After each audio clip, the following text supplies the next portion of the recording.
Yeah.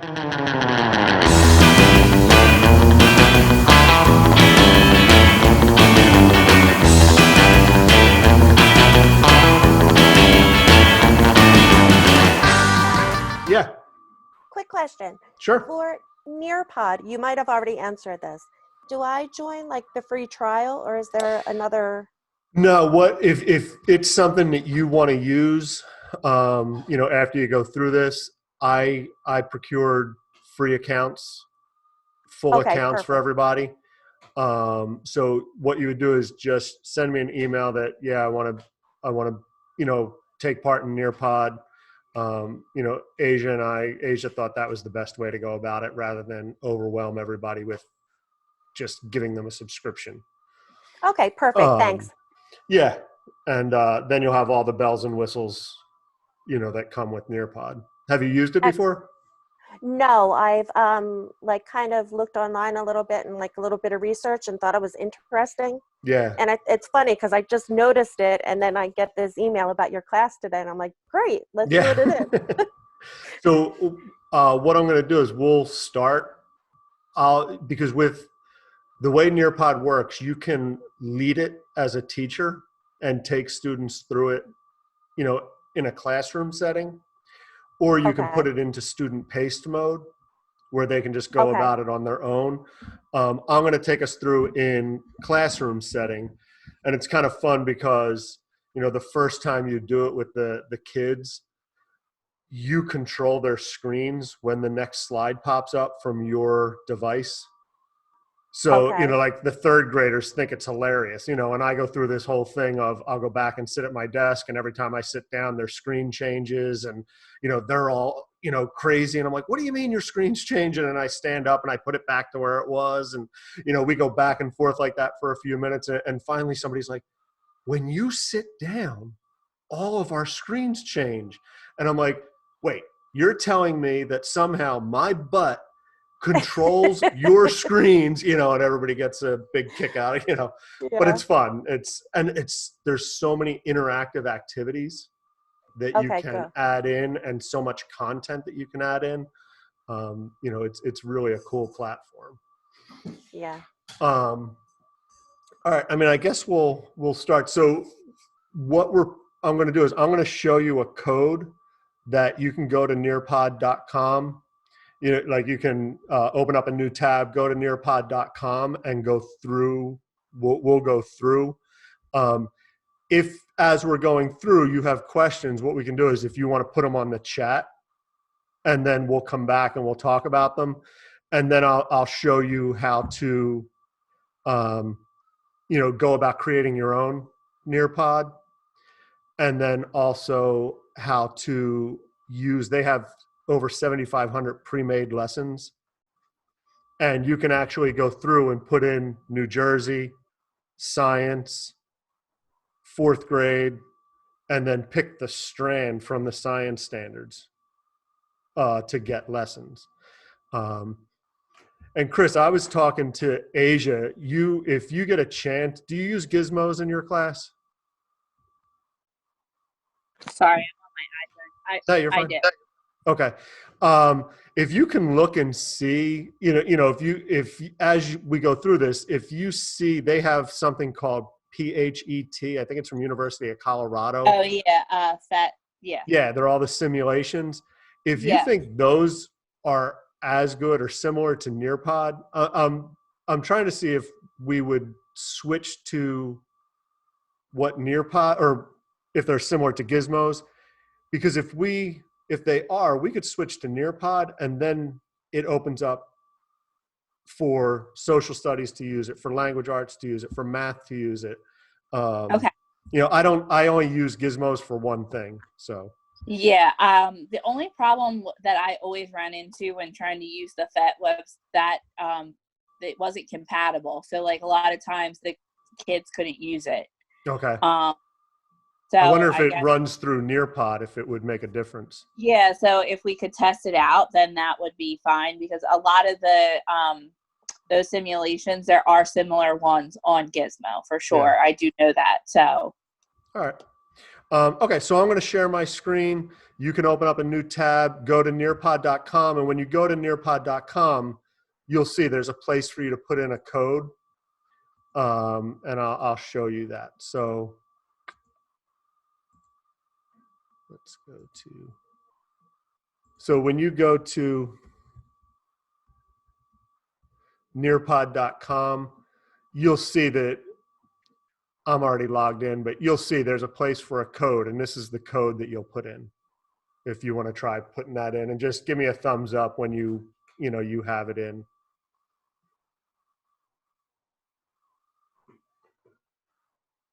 Or if you're not going to wind up doing it. All right, Chris is in.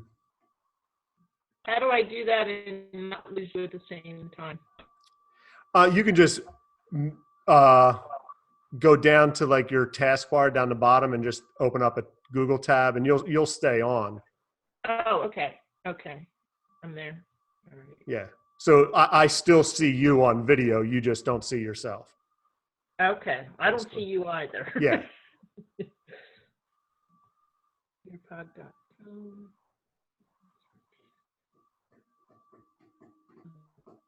And it integrates right with Google Classroom. So you could, if I were doing this into Google Classroom, I could just click that link and it would pop up so I could assign it right to Google Classroom. You could put it on the Remind app if you're going to do it at home. Dawn, did you get in? Time for teachers. What's that?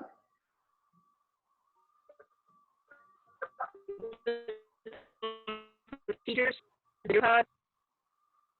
It should just be a spot for a code. Like you don't even have to log in. It should say like enter NearPod code. Yeah. Here, let me see. I just went out of it. I'm going to try it again. I went in as a student. Is that okay? Yeah. Yeah. Go. Oh, yeah. See where it says there's student and it says enter code, join a lesson, enter code. That's where you're going to put that code. NearPod for students. Okay. Oh, okay. I see it. All right. Got it. Now let me just type that in. Oop. Okay. And it should I'm in. say NearPod presentation. So it should look like this. I can't see you. How do I see you at the same time? You could just minimize that screen and then see what I have up and Name and yeah, other. put your name in. Oh. And you don't have to put a nickname and then just hit join session. All right. Hit join session. Okay. Yep, I'm you're actually- in. Okay. Yeah. So basically the way NearPod works, if you can create a slideshow in PowerPoint or Google Slides, you can create a NearPod.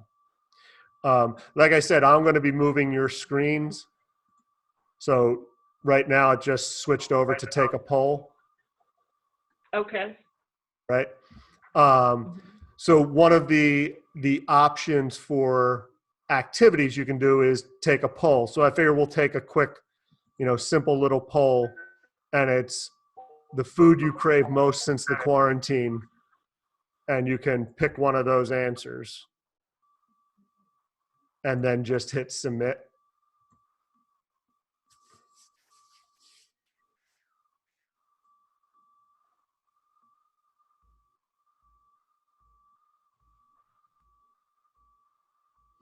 All right, so everybody's picked one. And then what I do is I have a button that lets me share the results with you. So it looks like pizza is our highest popular missed food. So that's just kind of a neat little quick, you can take, and you create the poll, whatever you want it to be. This is the different types of content that you can add. So this is a video on vocabulary. And now I have a choice as to play it on only my device if I were presenting it in class and just wanted it to play on the whiteboard. Or I can play it on all devices. So I'm going to play it on all devices so you guys can have it.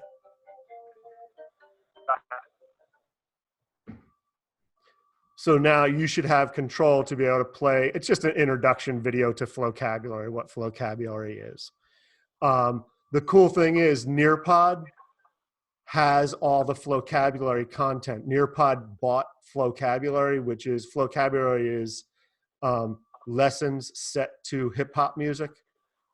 So NearPod bought all the Flowcabulary content.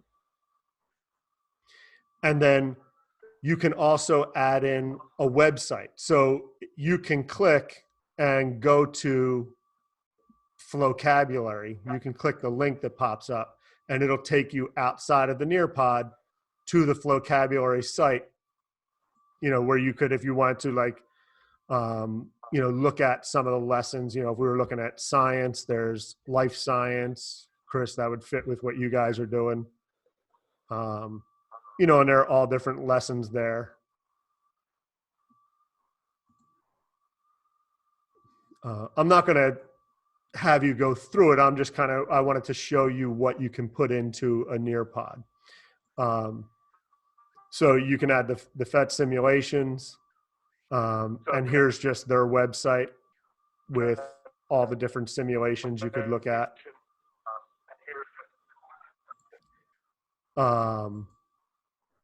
And then this is one of the simulations I picked. This is, and you can play with it a little bit if you want, creating a skateboard ramp. So you can draw in a skateboard ramp,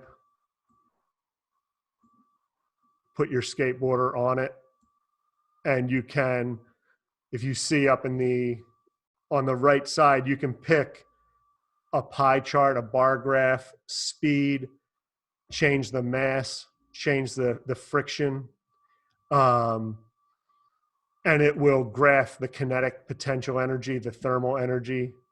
You know, that's, like I said, just one of the simulations that's in there that you can mess around with, and you can put right into NearPod. So you could have that simulation in, and then right away on the next slide, you could add in questions about that simulation. You know, just kind of a cool, again, cool content that you can add in. I'm going to, hopefully you got a chance to play. I'm going to move to the next slide.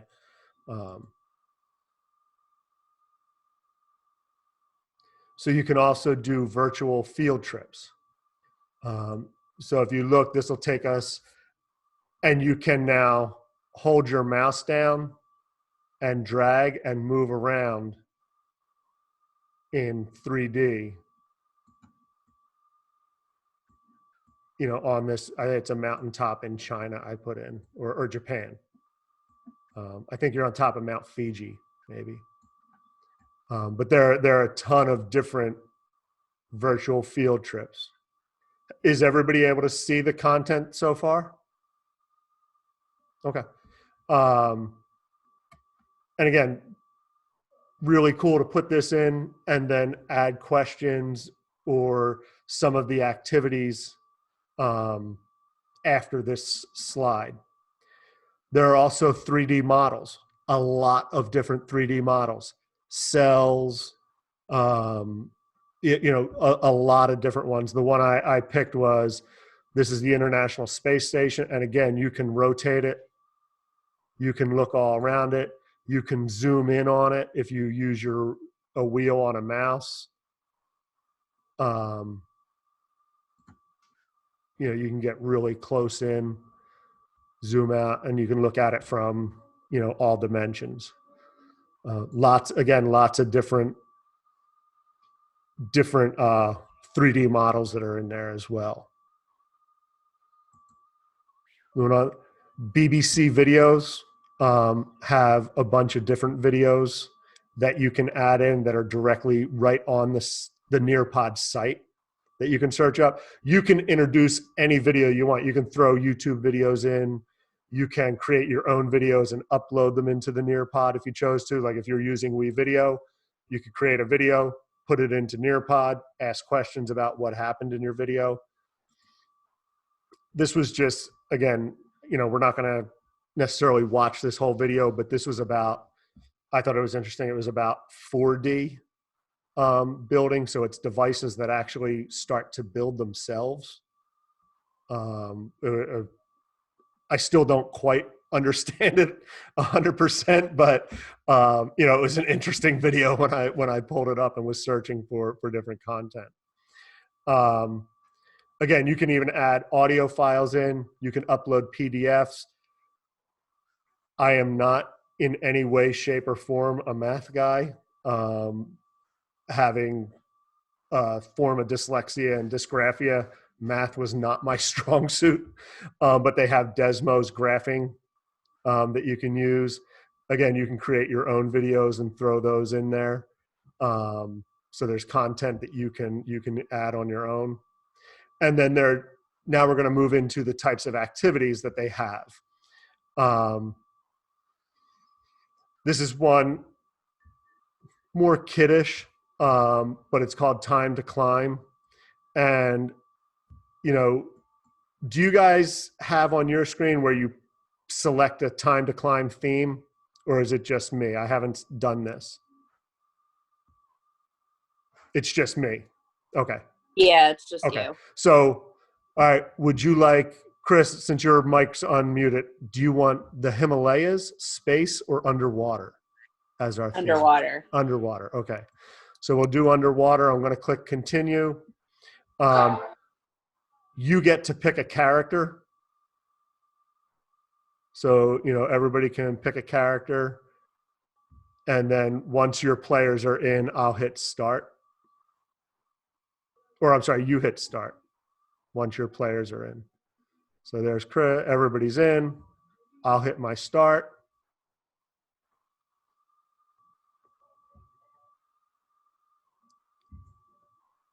So you have a question.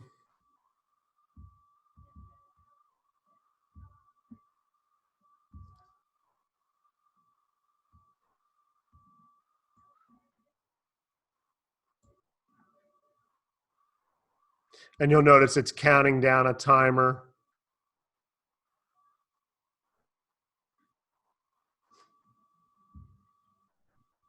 And then here's our next one. I think I put in 5 questions for us.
And then there you have your winners. And,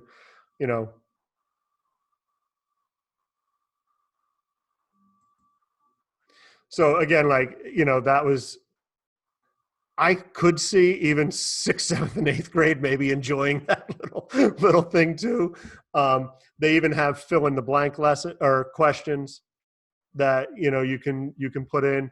You type in your whole sentence and then you pick a word to leave out, and that's how it creates the word bank for you. So that's another option. You don't have to do the fill in the blank. This is a drawing feature, so you can use tools to draw. You can also upload an image to be the background, so maybe a bunch of different shapes, and ask students to circle all the triangles, or diagram this, a picture of a cell or something, and diagram it. And then you can, again, they submit at the end, and there's text, there's drawing, there's all different options as you're doing it. This is one that I really have enjoyed. It's a collaboration feature. So it's basically like a big whiteboard, and students post sticky notes that they all can see. You do have a choice as the teacher if you want to moderate what gets posted first. So you have to approve it for it to pop up. I've never done that, and I really haven't had any issues with that. But here's an opportunity, and on my end it says this is a collaborative board. Would you like to approve student comments before they are posted? And then it has apply to the rest of the session in case there were more boards in there. I'm going to click no. And if you look down the bottom, it's share your thoughts or an image. So you could type something in, or you could actually click on the image button and post a picture. So if you wanted to try posting something, just anything, just type something in and post it, you're welcome to do that.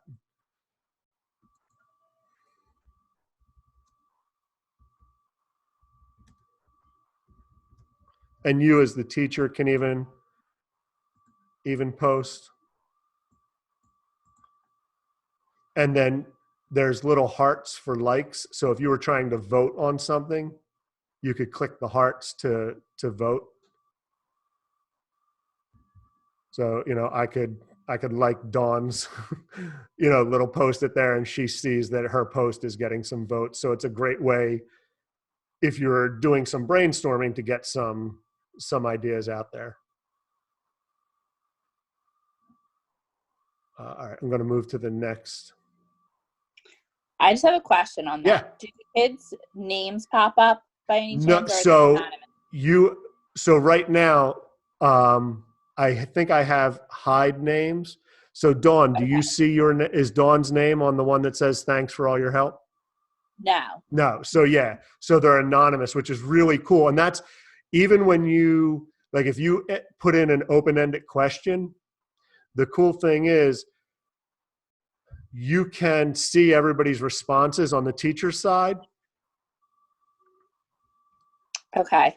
And then you can actually share out responses, but it's anonymous. So you could put out there, hey, this is a really good response. Look at this. But you could also, on the flip side, pull out a response and say, I'd like to have seen a little more detail from this person, and nobody's name is connected with it, which is really, it's an awesome tool for that. Now, say you use this piece as a closure piece for your classroom. Mm-hmm. How long does it stay up? It's as long as you mean for the students to see or for you to see? For me to see. Say I teach back to back and I can't necessarily see that immediately. Right. So you can go back and check. You could run a report at the end. That's one of the things they let you do, and it actually prints out, you get a PDF of a big report at the end. But if you assigned different NearPods to different periods, or the same NearPod to different periods, you could either make duplicates of the NearPod and then have your first periods save. It'll save forever until you go back and look at it. Okay. Yeah. So, but usually what I do is I just run the report at the end, and then it emails you a PDF of the report. Cool. Yeah. So again, you can also create matching tests or matching assignments. Like I said, download reports. You can work through it as a class. You can create quizzes that are in there that are multiple choice. And you select what is the right answer. So it grades it for you. You can add open-ended questions. You can add voice recording. So if a student was doing an open-ended question, they could have the option of either typing it up or recording an audio file for you. And it also has an immersive reader, so it will read to the students if that's necessary, or that's something you want to add. Um, so, like I said, there are also pre-made lessons that are in there as well. You can choose by the state, the stand or the subject, and then the standard, and all the way down to the strand of the standard. So what I'll do is I'll end this session. We'll go back to the Zoom. So if you go back to your Zoom screen, I think Lisa actually logged off. So hopefully she comes back on of her Zoom. And then what I'll show you how to create. Yep, there she is.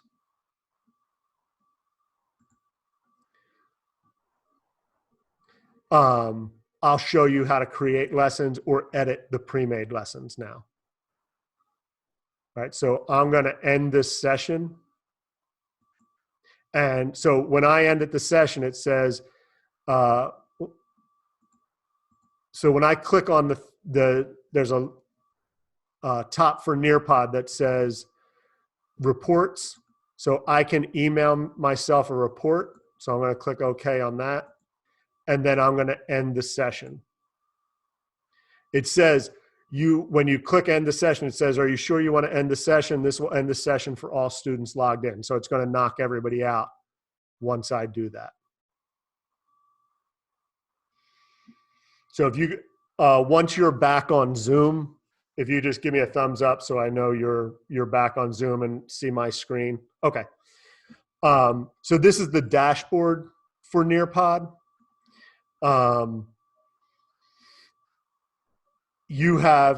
Here's where you can create your own lessons. So that's the first thing I'm going to show you because we can go through that pretty quickly. So you adjust a lesson in NearPod. And then, like I said, it's like just creating a slideshow. So click add a slide, and then you decide, do you want to add content, add a website in, or add an activity? So if you're adding content would be adding a slide,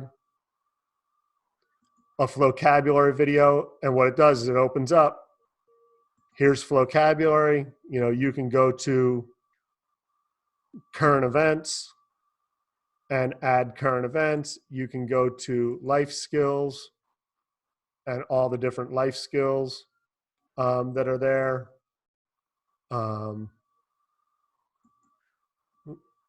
then there on the side, there, you can choose sub settings. So like there's a whole thing on social distancing. What is COVID? And you could add those in and you would just click add. And that's going to add that vocabulary in for your students. And again, I'm going to go through content first. So if you're doing a slide, it's just going to come up like a normal slide where you can add a title, you can add text down here, a video, images. The GIFs I have not found to work very well. It kind of freezes. So I haven't been adding the GIFs in, but you can add an image, you can add a video. Again, you can add videos from your Google Drive that you've created. You could search for YouTube videos.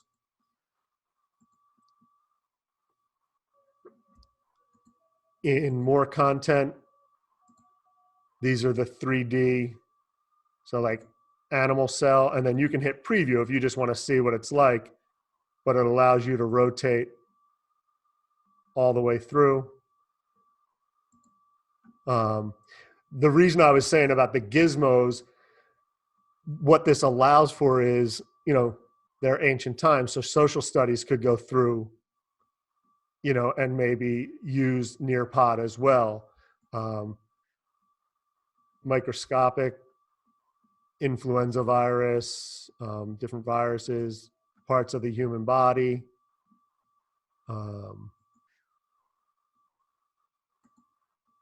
Chris, I know you're a marine biology person.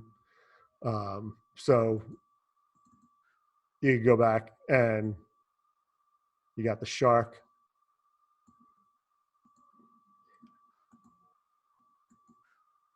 The PhET simulations, and you can go through middle school science.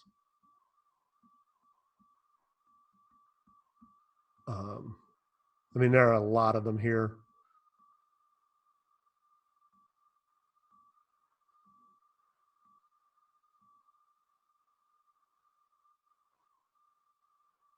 You would have to just look and see, you know, what you find. But again, like the nice thing is there are also the math ones as well. The virtual field trips, you know, you can, there's all kinds of stuff. I mean, you can search, you know,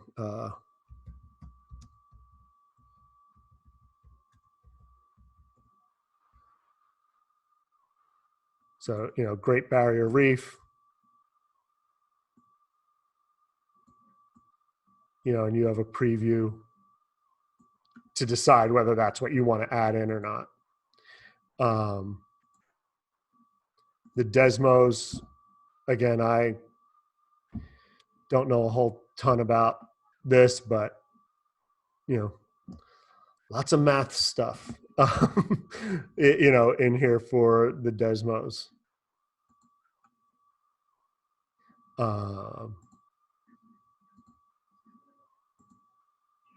The BBC videos. Sway is a Microsoft interactive thing I haven't used too much. You could upload a slideshow from Google if you wanted to put your Google Slides in there. Videos, like I said, audio files, PDFs. I don't think it would show up on ours, but you could do a live Twitter stream. You know, if you were doing something maybe with the International Space Station, probably would have to get approved. But, and then again, you could add slide different activities. So you have the time to climb, which was the activity we did with the underwater, open-ended questions. You know, you just type your question here, and up in this corner, you have enable students to do audio recording if you choose to. And that just opens that up for students. You could also add a reference, say, you know, watch this video and answer this question, or add an image. And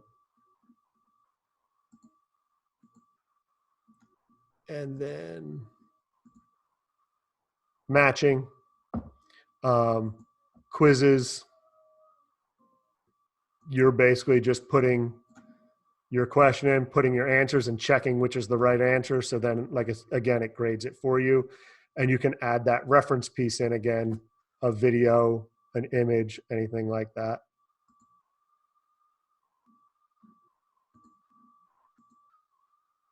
Matching took me a few seconds to figure out. You know, and you can enter text or add an image, and you can search for images on Google.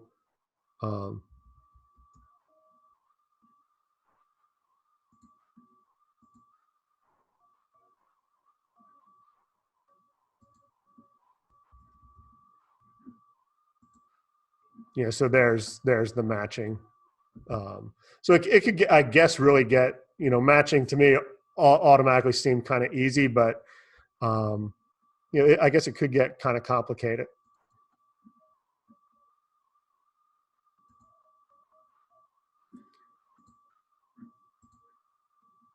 You can add a Flipgrid in. The most important part is you want to create your Flipgrid first, because what you're going to add in is the link, the URL to the Flipgrid. So you want to have that created before you come to NearPod. Draw It was the drawing option that I showed you. And like I said, you could add that reference piece in. You could upload a background image to give them the options to draw. And you can also add a timer to most of the assign or activities.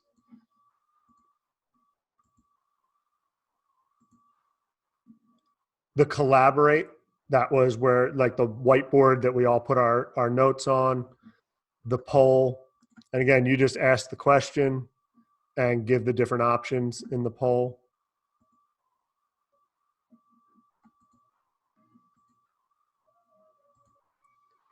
And then there's, like I said, the fill in the blanks, and a memory test, is, searching.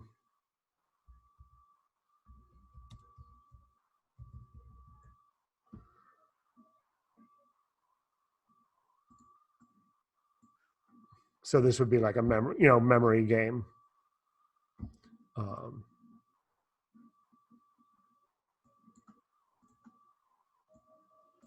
and then, to show you fill in the blanks, basically what you do is,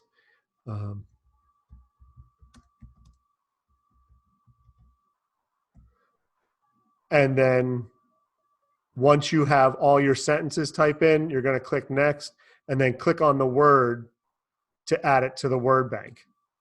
And then this is the word bank, the student that'll populate for the students. And then you click done, and then your fill in the blank is over. So that was creating your own lessons. Now you can go to the NearPod library, and there's by subject here, or you can go to the subject here, the grades, the resource type, whether a lesson, virtual reality, whatever you're looking for. Or you can, like I said, go to the state, pick a subject, pick a grade, pick the strand, and then you could pick the resource type. A lot of times it gets so cut down that you can just look. So if I was going to choose this one, I just click on it, and you get to preview it to see if it's what you want. So you can look through it. It has a poll in. If you like it and you want to use it, you click add to my library. Or if you think, hey, this is a resource my entire grade level can use, there's a school library. So you could start to populate a school-wide library. Say, hey, this is great for, second grade geometry lesson. Once you add to my library, like I'm going to add this now, and I'm going to go home to my dashboard. That lesson is in here. I can now edit it. I can add slides in, I can delete slides out, I can change the wording of slides. I can make it as personal as I want, because, if you're going to launch it as a student paced version, the person who created the NearPod may have had in there, answer this question and then turn and talk to a partner. Well, if you're doing it as a student paced lesson, turn and talk to a partner doesn't work so well. So you can edit all that out. And like I said, you just click this edit, and what it's going to do is you have the option of duplicating it before editing it, or just straight edit the lesson. And it just shows you all the slides, and you can double click on a slide, and that opens it up. And, you can change different things. You can move things around. You can delete this out.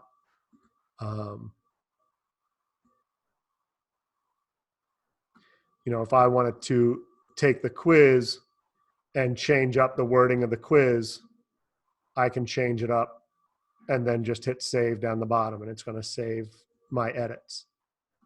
And then when you finish, you can do a preview so you can see how it looks to the students, or you can just save and exit.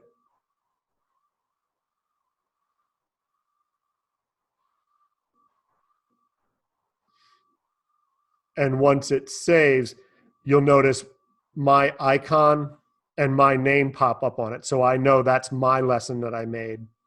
And you can create different folders within NearPod. And like I said, you can they have the subplan thing I haven't played around with. It's relatively new, but you can create and send NearPod subplans to people. So again, that would be more if we, obviously we're not doing too much with subplans at the moment. But, if we move forward and actually purchase a license of NearPod, that would be the way to do it. And then down here you have reports. So it's fetching the report data. So if I click on the session that we did, so it's telling me on the quiz, on the poll, and it's showing me that on the open-ended question, again, we didn't do. On the drawing, it shows me what Lisa did on her drawing, and that, Chris and Dawn didn't do anything. On the collaborate, I can see the class board, and now you can see who's the names are there, so you can see who did what. The time to climb, again, shows me, I can pick the question and then see the responses for the different students.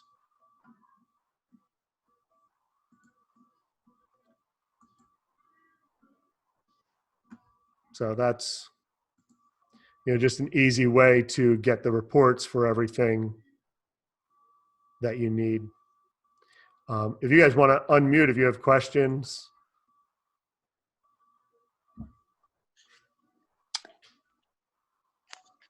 I actually have to hop off, Ron, because I have a meet happening shortly. So, but thank no you. worries. I love this. This is awesome. Yeah, and it's being recorded, so it'll be in that teacher website. I'll put our session in there, and then I'm going to do short videos on how to do little things here and there. Okay, awesome. Thank you so much. No worries. Bye-bye. It's good to see you. Bye. Have a good rest of your day. You too. Dawn or Lisa, you guys have any questions? Actually, I have a question unrelated to this. Sure. Because I'm trying to get up and running with all this stuff. This was really awesome. I mean, this would work so great. Yeah, especially for now. Oh, yeah, definitely. One of my questions is, how did you? I'm putting out the videos when I'm doing a lesson with the kids. Yep. And I haven't figured out how to, like, I have Google Slides, and I want to do what you're doing, which is talk while I am showing them the slide, but a full screen of the slide instead of I had my cell phone suspended so it could take a picture. So do you have a WeVideo account for us? Your audio's out.